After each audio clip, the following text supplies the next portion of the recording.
Hello and welcome to the Morning Waffle. How you guys doing? Welcome back, dreamers. It means a lot to me that you came here today. I know you didn't have to stop by, so thank you, thank you. So today I wanted to cover Proverbs 31:10, and this is about the wife of noble character. Now, when it says the wife of noble character, I don't feel that it's just for wives. I feel it's for all women. It doesn't matter what position you're in your life. These are characteristics that all women can have and have them proudly. Okay. Then I'm going to pose a few questions that we can, talk about briefly. I will give you a little bit about my thoughts on some of them, but you can definitely think about them and reflect on them at a later time as well. So I'm going to look down briefly as I read this to you. And I remember when I first read this, I was a single mother. And that was many, many, many, many, many, many moons ago. And I'm going to tell you how I feel about it and how, uh, where my head was at when I first read it. Okay. So Proverbs 31:10, the wife of noble character. A wife of noble character who can find. She is worth far more than rubies. Her husband has full confidence in her and lacks nothing of value. She brings him good and not harm all the days of her life. She selects wool and flax and works with eager hands. She is like the merchant ships, bringing her food from afar. She gets up while it's still night and provides food for her family and portions for her female servants. She considers a field and buys it out of her earnings, and she plants a vineyard. She sets about her work vigorously. Her arms are strong for her tasks. She sees that her trading is profitable, and her lamp does not go out at night. In her hand she holds the distaff and grasps the spindle with her fingers. She opens her arms to the poor and extends her hands to the needy. When it snows, she has no fear for her household, for all of them are clothed in scarlet. She makes coverings for her bed, and she is clothed in fine linen and purple. Her husband is respected at the city gate, where he takes his seat among the elders of the land. She makes linen garments and sells them, and supplies the merchants with sashes. She is clothed with strength and dignity, and she can laugh at the days to come. She speaks with wisdom and faithful instruction on her tongue. She watches over the affairs of her household and does not eat the bread of idleness. Her children arise and call her blessed, her husband also, and he praises her. Many women do noble things, but you surpass them all. Charm is deceptive, beauty is fleeting, but a woman who fears the Lord is to be praised. Honor her for all that her hands have done, and let her works bring her praise at the city gate. That is one of the passages that have stuck with me till this very day. And I read that as a single mother that was struggling with a candle burning at both ends. And it was very hard for me to grasp where exactly I landed within this reading. Now, one of the questions, do you feel like you're reaching the standards set by Proverbs Woman 31? No. I could tell you no, personally. Um, I can do better. I can take steps to make things better in my life. So I am more reflective in that manner. I do feel that I do a lot, and but I could do more. Do I have idleness? Yes, I do have idleness. And sometimes I feel that we require a little bit of idleness just to regroup. But once you regroup, you got to get back on that horse and keep on riding, right? Now it says, if not, what areas do you need God's help in? Of course, that's something that's a very personal thing that you could talk to God about and ask for His guidance, and reflect on what are the steps that you can do to make things better in your household. It could be better communication, not being so combative, being kind and more gentle with your words, not only with your husband, with your entire household, especially your children. Basically loving them as well as loving yourself, putting yourself in a completely different situation. So your house is not a place of fear, but a place of refuge, a place of peaceful rest and joy. Number 2, what is one thing that God has really brought before your heart through this study? Then it says, write it down so you can reflect on it later. What is one thing that God has really brought before your heart through this study? That's a big one. Personally, for me, when I first read this, as I shared previously, I was a single mom, 2 kids, freshly divorced, with no help whatsoever, and not even a nickel, not even a penny was provided for help.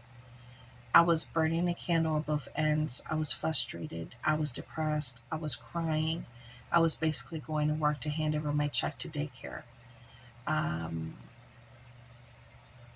out of each check that I would get, I would literally have just enough left over after all the bills and daycare, buying food, that I could treat myself to the Woman's Day magazine. And that's it. And back then it was under 99 cents. It was like 99 cents. And that was my treat that I would carry with me back and forth to work on the train. And I would carry this magazine with me religiously wherever I would go, because that was what I could get for myself, for all my labor.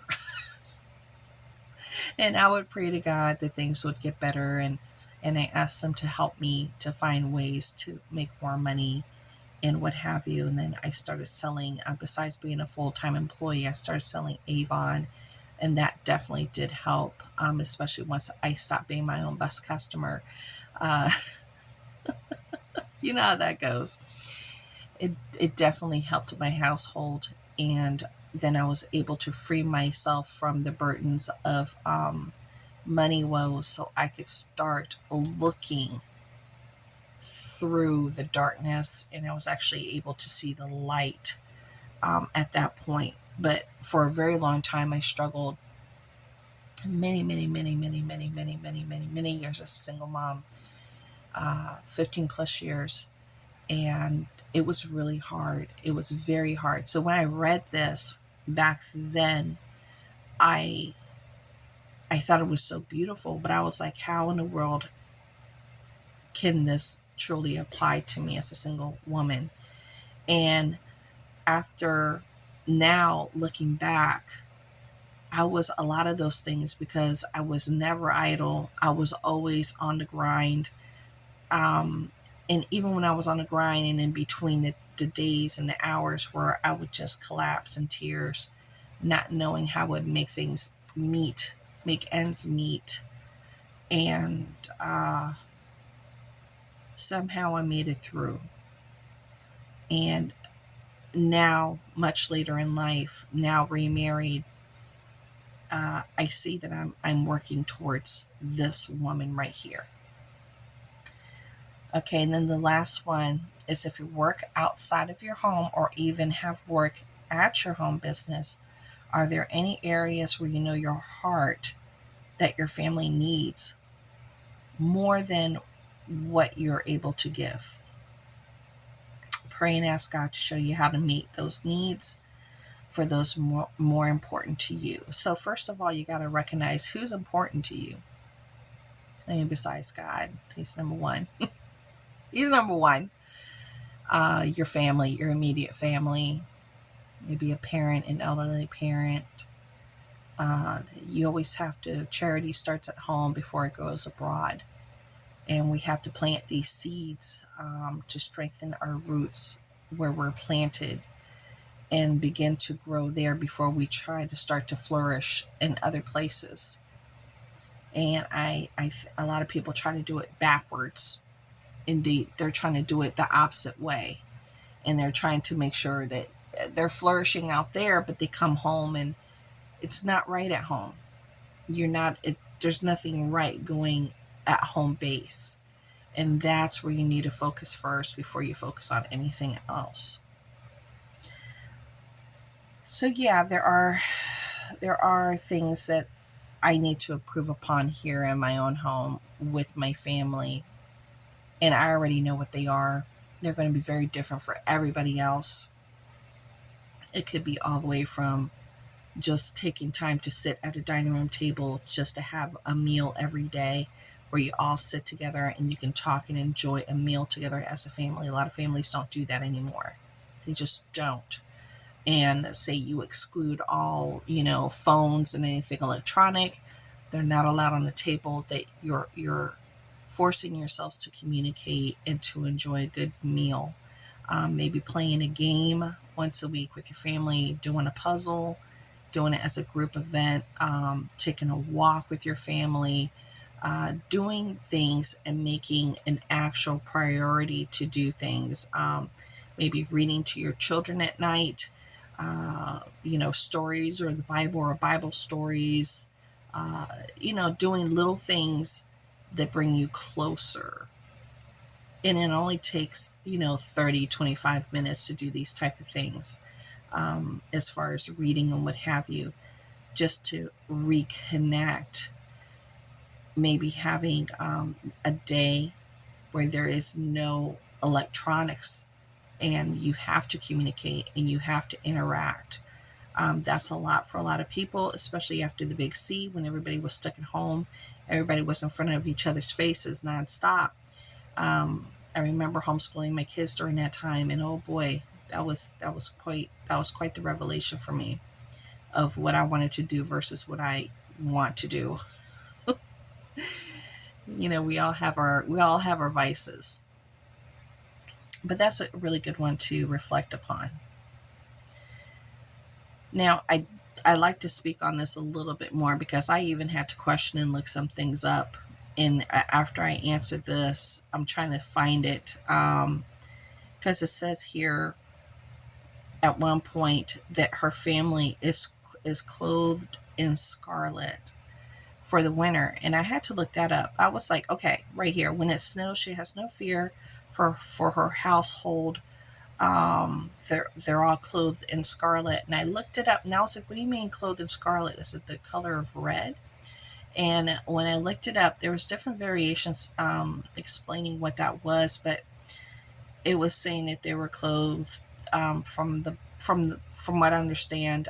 If it's something different, because there's different variations for this, you let me know. They said that it was like the family was clothed in the blood of Christ, so therefore they were having protection and what have you. And then when it further goes down here, she makes coverings in her bed. She is clothed in fine linen and purple. Now it's saying she's clothed in fine linen and purple. Linen was our higher end type of fabric to have. And purple apparently was a very expensive process that they used a certain type of beetle to make the purples. And it was purple would stay longer than any other dye that could be created, because it would make dyes out of bugs and all kinds of different things. And purple was one of the more expensive ones to have, because royalty would have the purple because it was just a much harder thing to have, and it was made out of a certain beetle.